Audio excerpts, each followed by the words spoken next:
ಇದನ್ನೇ ಸರ್ಕಾರದ ಪರ ವಕೀಲರು ಕೂಡ ಇದನ್ನ ಪಾಯಿಂಟ್ ಮಾಡಿ ಹೇಳಿದ್ರು. ಇಬ್ಬರು ಪ್ರತ್ಯಕ್ಷದರ್ಶಿಗಳ ಹೇಳಿಕೆ ಅದರಲ್ಲೊಂದಷ್ಟು ಏರ್ಪೇರಿದೆ ಅಂತ. ಅಂದ್ರೆ ಹೈಕೋರ್ಟ್ ಕೂಡ ಇದನ್ನ ಕೇಳಿತ್ತು ಅಂತ. ಅದರಲ್ಲಿ ಒಬ್ಬ ಪ್ರತ್ಯಕ್ಷದರ್ಶಿ ಪುನೀತ್ ಹೇಳಿಕೆ ದಾಖಲಿಸೋದಕ್ಕೆ 12 ದಿನ ಯಾಕಾಯ್ತು ಅಂತ.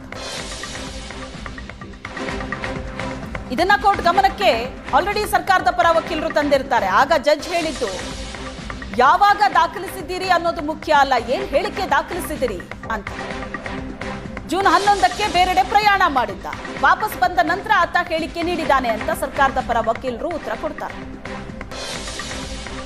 ದರ್ಶನ್ ಪರ ವಕೀಲರು ಹೇಳೋದು ಜೂನ್ 10ರಂದು ಬೆಂಗಳೂರಿನಲ್ಲಿ ಇದ್ರೂ ಕೂಡ ಆತನ ಹೇಳಿಕೆ ಯಾಕೆ ತಗೊಂಡಿಲ್ಲ ಅಂತ. ಜೂನ್ 11ಕ್ಕೆ ಆತ ಬೇರೆ ಕಡೆ ಹೋಗಿ ವಾಪಸ್ ಬಂದ ನಂತರ ಆತನಿಂದ ಹೇಳಿಕೆ ಪಡೆದಿರೋದು. ಜೂನ್ 11ರಂದು ಬೇರೆ ಕಡೆ ಪ್ರಯಾಣಿಸಿ ಜೂನ್ 21ಕ್ಕೆ ಆತ ವಾಪಸ್ ಬಂದ ನಂತರ ಹೇಳಿಕೆ ಕೊಟ್ಟಿದ್ದಾನೆ ಅಂತ ಸರ್ಕಾರದ ಪರ ವಕೀಲರು ಹೇಳ್ತಿದ್ದಾರೆ. ಹೇಳಿಕೆ ದಾಖಲಿಸುವಲ್ಲಿ ಆದಂತಹ ಡಿಲೇ ಕೂಡ ಪಾಯಿಂಟ್ ಮಾಡಿದ್ರು.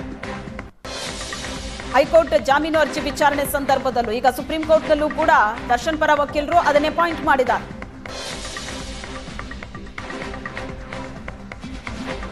ಜೂನ್ 10ನೇ ತಾರೀಕು ಪ್ರತ್ಯಕ್ಷದರ್ಶಿ ಬೆಂಗಳೂರಿನಲ್ಲೇ ಇದ್ರೂ ಕೂಡ ಆತನ ಹೇಳಿಕೆಯನ್ನ ದಾಖಲಿಸಿಲ್ಲ ಅಂತ.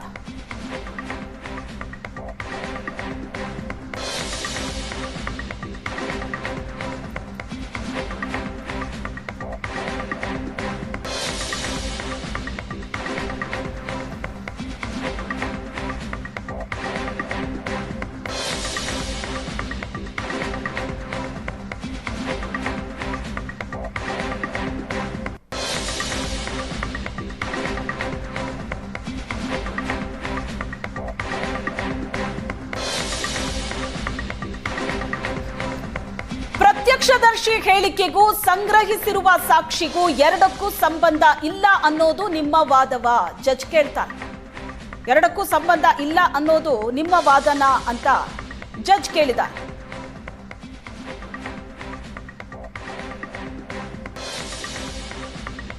ಪ್ರತ್ಯಕ್ಷದರ್ಶಿಗಳ ಹೇಳಿಕೆಯ ಮೇಲೆ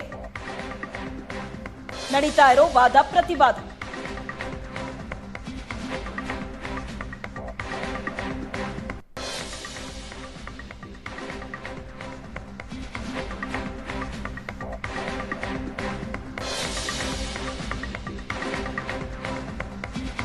ಹೈಕೋರ್ಟ್ ಆರೋಪಿಗಳನ್ನ ನಿರ್ದೋಷಿ ಅಂತ ತೀರ್ಮಾನಿಸಿದ್ಯಾ? ಎಲ್ಲಾ ಜಾಮೀನು ಆದೇಶಗಳಲ್ಲಿ ಹೀಗೆಯೇ ಹೇಳುತ್ತಾ?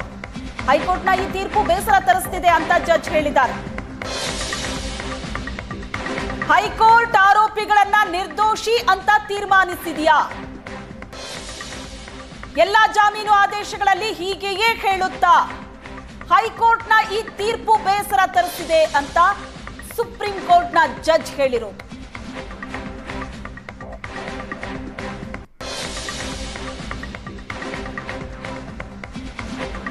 ಹೈಕೋರ್ಟ್ಗೆ ಸಲ್ಲಿಸಿರುವಂತಹ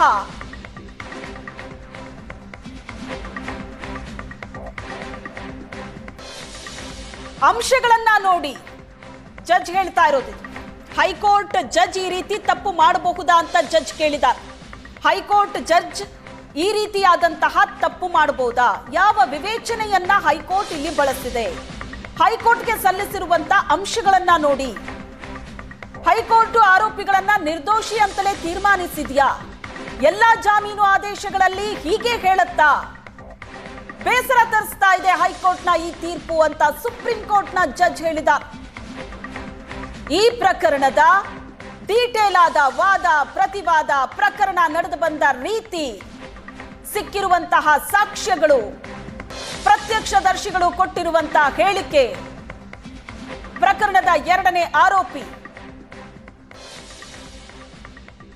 ಇವೆಲ್ಲದರ ಬಗ್ಗೆ ಸಮಗ್ರವಾದ ಮಾಹಿತಿ ತಗೊಂಡ ನಂತರ ಜಡ್ಜ್ ಹೇಳಿರೋ ಮಾತು. ಇಷ್ಟು ಸಾಕ್ಷಿಗಳಿದ್ರೂ ಹೈಕೋರ್ಟ್ ವಿವೇಚನೆ ಬಳಸಿಲ್ವಾ?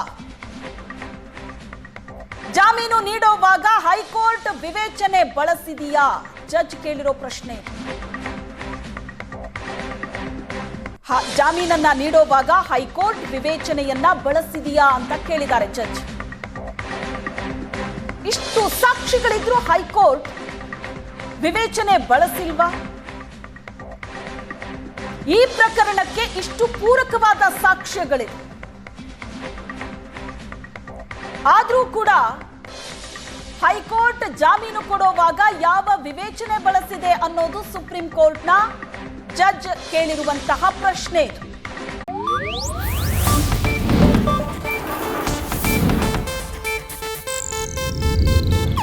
ಇದು ಏಷ್ಯಾನೆಟ್ ನ್ಯೂಸ್ ನೆಟ್ವರ್ಕ್ ಪ್ರಸ್ತುತಿ.